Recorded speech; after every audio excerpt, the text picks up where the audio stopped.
The children's hospital on Maple Ridge Boulevard smelled like antiseptic and cold coffee. Every chair in the waiting room was filled. Fluorescent lights hummed overhead like something was always about to go wrong. Marcus Webb, 12 years old, sat in a plastic orange chair near the window. His left leg bounced. His hands were folded tight in his lap. He wasn't sick.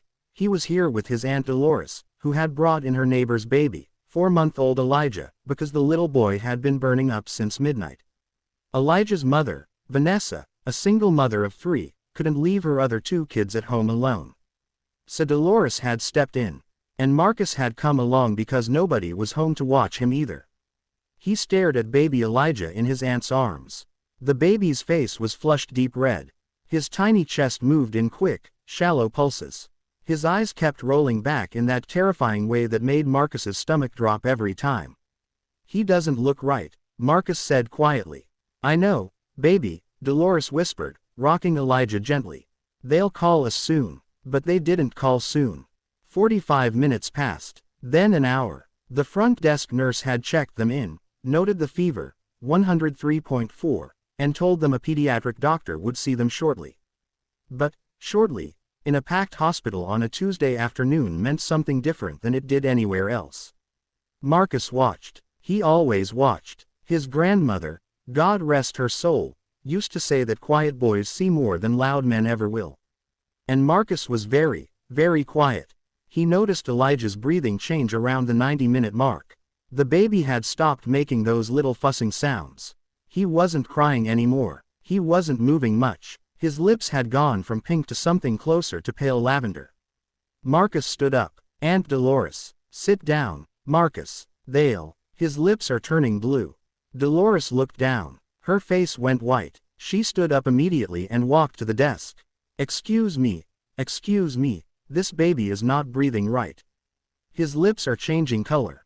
The nurse glanced up. "Ma'am, we have critical patients ahead of. He is 4 months old and his lips are blue." 2 nurses came around the desk. One took Elijah and they moved quickly through the double doors into the back. Marcus followed. Nobody stopped a child following a worried adult through hospital doors when everyone is moving fast. Part 2. The room. They put Elijah on a small exam table in room 7. A doctor came in. Drive.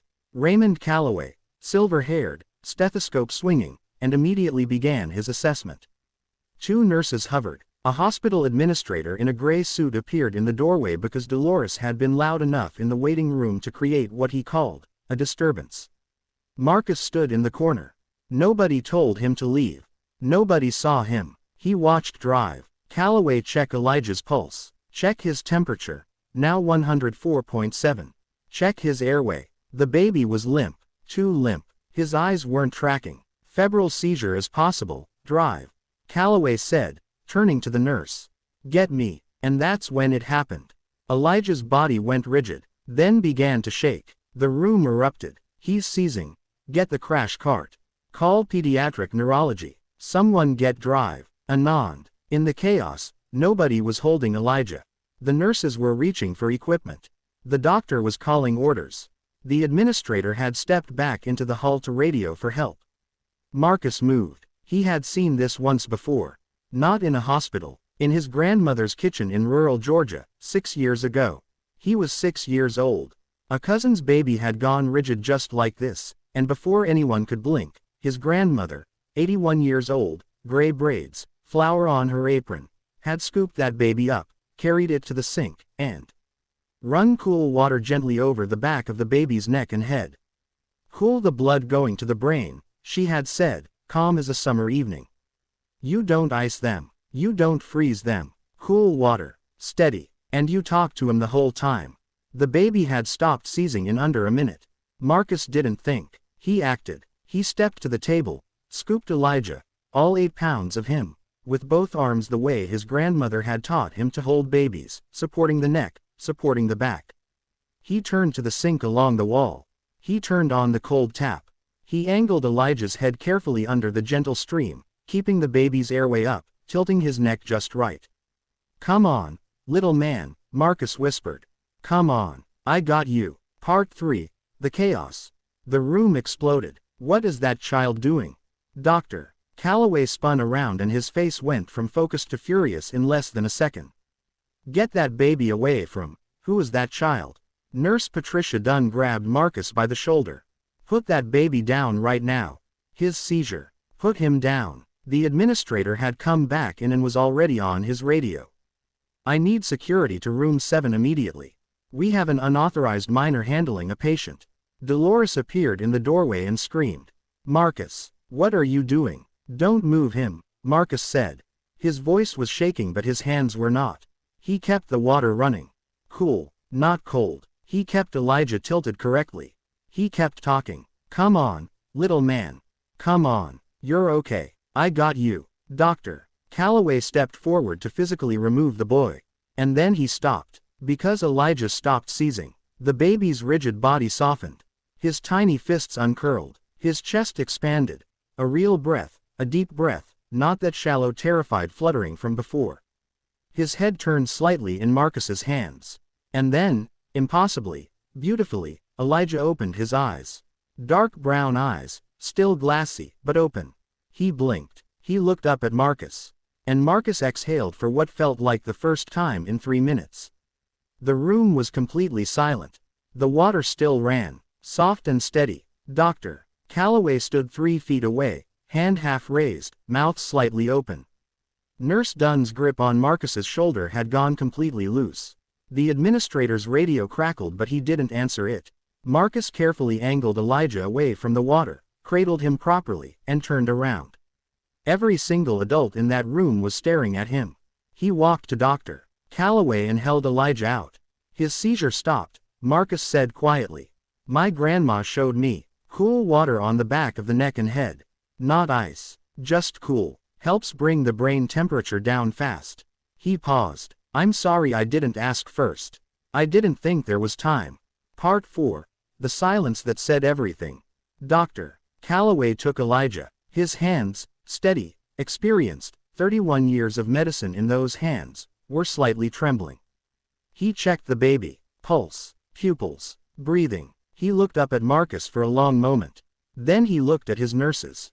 Then at the administrator. Nobody said anything. Patricia Dunn, the nurse who had grabbed Marcus's shoulder, quietly walked to the counter and picked up a towel. She walked back and gently wrapped it around Elijah without a word. It took drive. Calloway almost 45 seconds to speak. What's your name? He finally asked. Marcus. Marcus Webb. How old are you, Marcus? 12. Another long pause. Your grandmother, she was a nurse. No, sir. She raised 10 kids and 14 grandchildren. Marcus looked at the floor. She just knew things. Doctor. Calloway nodded slowly. He turned to the administrator, whose name was Gerald Hirsch, who had been about to have a 12-year-old boy removed by security, and said simply. Get this family whatever they need. Whatever. They don't wait. They don't pay. They don't fill out anything. You hear me, Gerald? Gerald nodded. He put his radio away. Part 5. Vanessa. Elijah was admitted for monitoring. His fever was managed. The febrile seizure, a terrifying but not uncommon occurrence in infants with very high fevers, had passed. He was alert, nursing from a bottle, and grabbing the nurse's finger by that evening. At 6 o'clock, Vanessa arrived. Someone had called her. Someone on the staff. No one was quite sure who, had told her what happened. Not just the seizure. All of it. She walked into room 7 and found Marcus sitting in a chair by the window, eating a sandwich the hospital cafeteria had sent up for him. Elijah was in his bassinet, sleeping peacefully. Vanessa stood in the doorway for a moment. She was 26 years old. She worked 2 jobs. She hadn't slept properly in 4 months.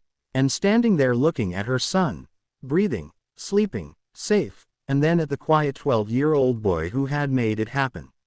She didn't say anything. She just walked over and put her hand on top of Marcus's head. He looked up. She nodded once, and Marcus nodded back. Some things don't need words. Part 6. What the doctor said. The next morning, drive. Calloway found Marcus in the hallway, about to leave with his Aunt Dolores. He stopped him. I want to tell you something, he said. He crouched down so he was at eye level. 31 years of medical practice and he was crouching in a hospital hallway to talk to a 12-year-old boy. What you did yesterday. I was angry. I want you to know that. I was frightened, and I was angry. I thought you were going to hurt that baby. Marcus nodded. I understand. But you didn't hurt him. The doctor paused. You saved him. And I need you to hear me say that out loud, clearly, so there's no confusion.